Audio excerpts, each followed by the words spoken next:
Good evening. I'm a grateful believer and follower of Jesus Christ who has been in recovery for 10 years and sober from alcohol for 20 years. I struggle with anger, control, anxiety, and a low self-esteem, and my name is Janice. I was born in Anadarko, Oklahoma on April 12th. I was raised by my mother and father in a dysfunctional home.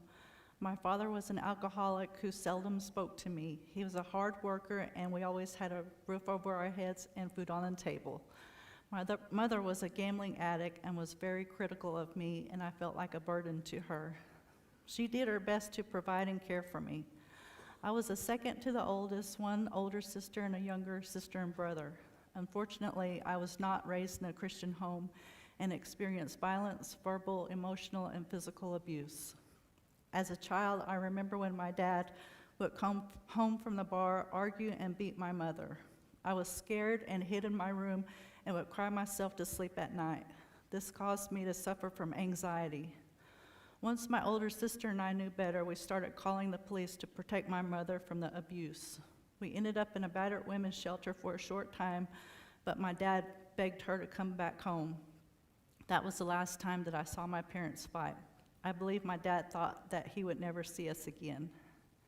At the age of 7, my parents decided to go to the local bars together and left us with relatives to care for us. It was late that night when I was a victim of sexual abuse. I felt guilt and shame from the incident. I confided in my mother, but she did nothing and told me not to say anything. I knew deep down that if my mother told my dad, that somehow she would be at fault and she would be beat by my dad. I felt unloved, unworthy, and unprotected, which led me to suffer from anger, fear, and having a low self-esteem.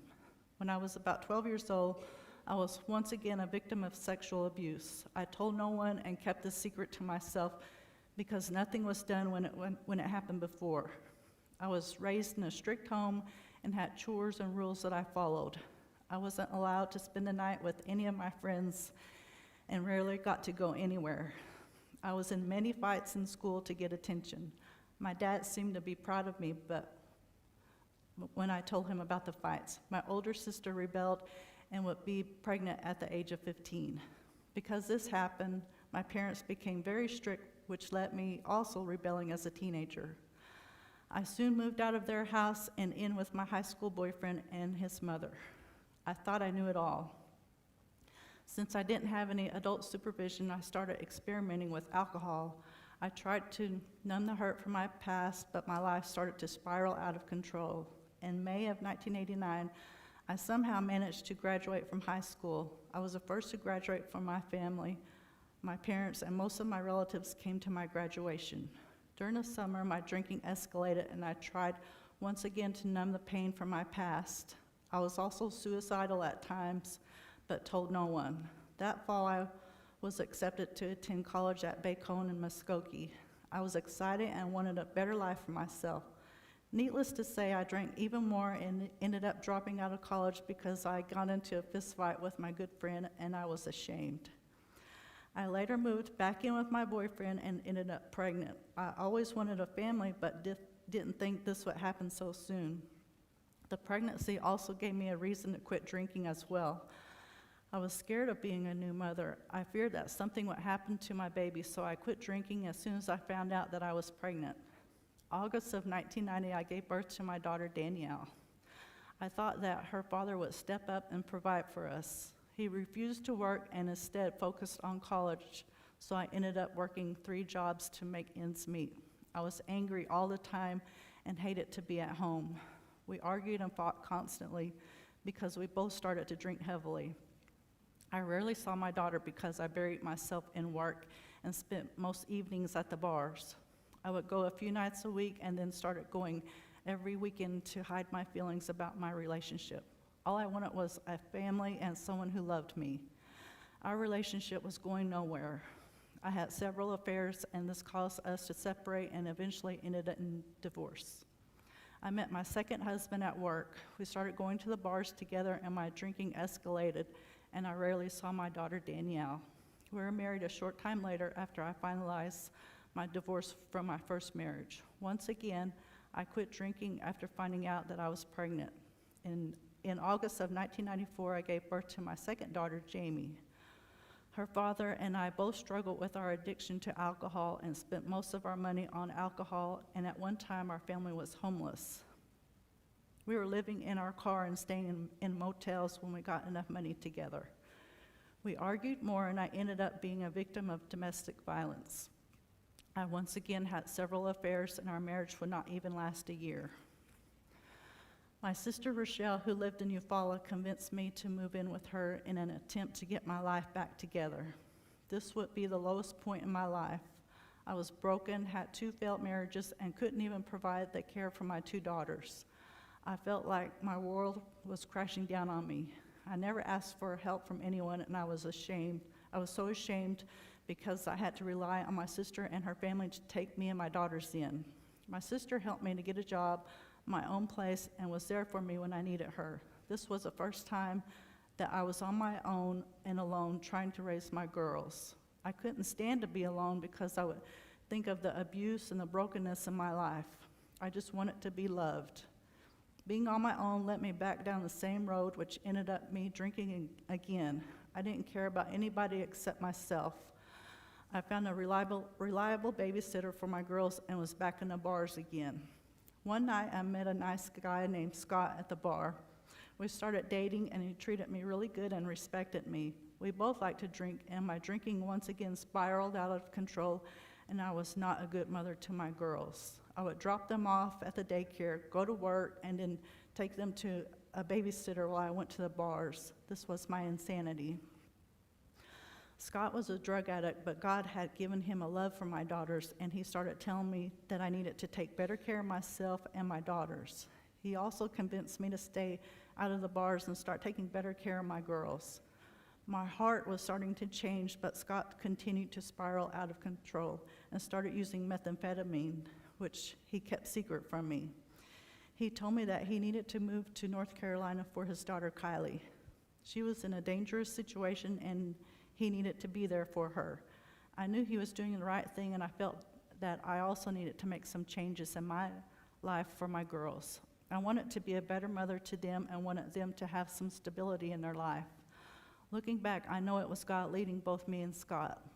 We had both reached a point in life where we wanted to change and were tired of the party life, but did not have the power to stop drinking and using drugs. Before Scott left, he started telling me about Jesus Christ. Scott was a Christian that had been running from God and numbing the pain in his life with drugs and alcohol. I had no idea who this Jesus was, but I felt like something was getting ready to happen in my life. Scott left for North Carolina with me, and 2 days after arriving, he surrendered his life to Jesus at his brother John's church. He called me from a payphone, telling me how Jesus loved me, gave his life for the forgiveness of my sins, and that I could be set free from the alcohol addiction. I started attending New Arbor Indian Baptist Church in Eufaula. I wasn't used to going to church, but things just seemed right. A few months later, on March 13th, 1997, I accepted Jesus Christ as my Lord and Savior.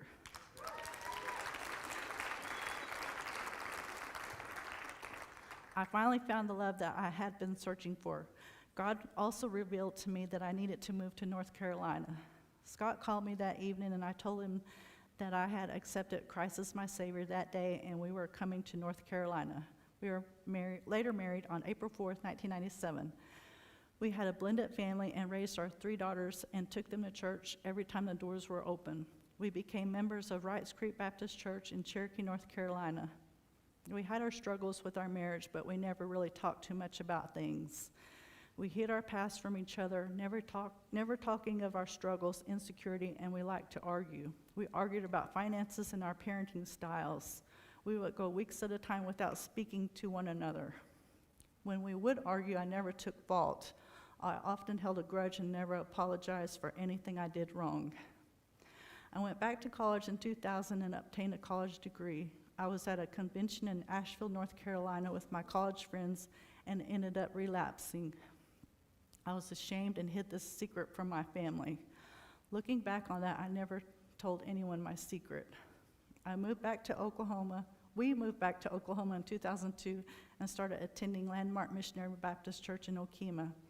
Our girls tried adjusting to a new town and school, and I think that caused a strain on everyone. One morning I got a call from my dad, which was unusual because he never called me. He told me that my brother had taken his life. I immediately threw the phone down and cried. I knew my brother Junior had been isolating himself from everyone but didn't think anything about it. We weren't that close, which I regret to this day. My parents were shocked and unable to cope with this, so I helped plan my brother's funeral along with my sisters. Looking back on this tragedy, I don't know how I would have handled things if I didn't have the presence of Jesus Christ living in me. I stayed with my parents for a few weeks and helped them cook, clean, and help them the best that I could. It seemed like we talked more and started to express our true feelings. I hated to leave them, but eventually went home to my family. Scott's brother John was a strong, godly influence on both our lives. He relapsed on alcohol and passed away at a young age due to alcohol and drugs. He started attending Celebrate Recovery at Believers Church in Tulsa before his death and was the one who told us about Celebrate Recovery.